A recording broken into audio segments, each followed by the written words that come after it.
नमस्कार. सरकारी कर्मचारी या यूट्यूब चॅनलमध्ये आपलं खूप खूप स्वागत आहे. पेन्शनधारक कर्मचारी संदर्भात आली महत्त्वाची ब्रेकिंग न्यूज. चला तर याबाबतची सविस्तर माहिती पुढीलप्रमाणे पाहूया. तत्पूर्वी चॅनलला सबस्क्राईब केलं नसेल तर चॅनलला सबस्क्राईब करायला विसरू नका.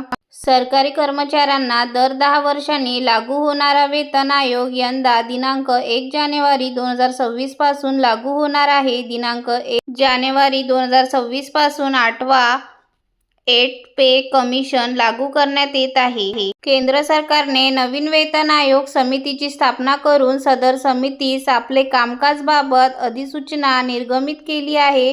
सदर समिती पुढील 18 महिन्यांमध्ये अहवाल केंद्र सरकारला सादर करणार आहे. नवीन वेतन आयोग हा केंद्र सरकारच्या अधीनस्थ येणाऱ्या सर्व सरकारी रेल्वे कर्मचारी यांना लागू करण्यात येणार आहे.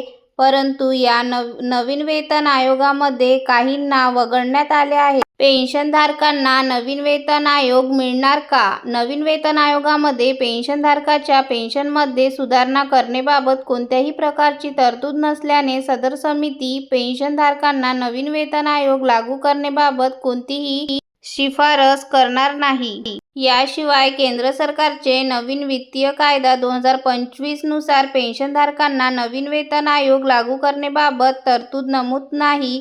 यामुळे पेन्शनधारकांना नवीन वेतन आयोगाचा लाभ करिता सरकारमार्फत नव्याने विचार केला जाईल. सदर गठीत समिती पेन्शनधारकांच्या पेन्शनमध्ये वाढ करण्याबाबत कोणतीही शिफारस करणार नाही हे मात्र निश्चित आहे. नवीन वेतन आयोग कधी लागू होणार? नवीन वेतन आयोग हा दिनांक 1 जानेवारी 2026 पासूनच लागू होईल. परंतु प्रत्यक्ष लाभ हा माहे सप्टेंबर 2027 पर्यंत लागू होईल. यामध्ये दिनांक 1 जानेवारी 2026 पासूनचा वेतन फरकाशी रक्कम अदा केली जाईल. किमान फिटमेट फॅक्टर मीडिया रिपोर्टच्या प्राप्त माहितीनुसार किमान 2.00 पट फिटमेट फॅक्टरप्रमाणे सुधारित वेतन आयोगामध्ये वेतन श्रेणी सुधारित करण्यात येणार आहे. ज्यामुळे 7व्या वेतन आयोगातील विद्यमान वेतन श्रेणीत 40% पर्यंत वाढ होईल. धन्यवाद.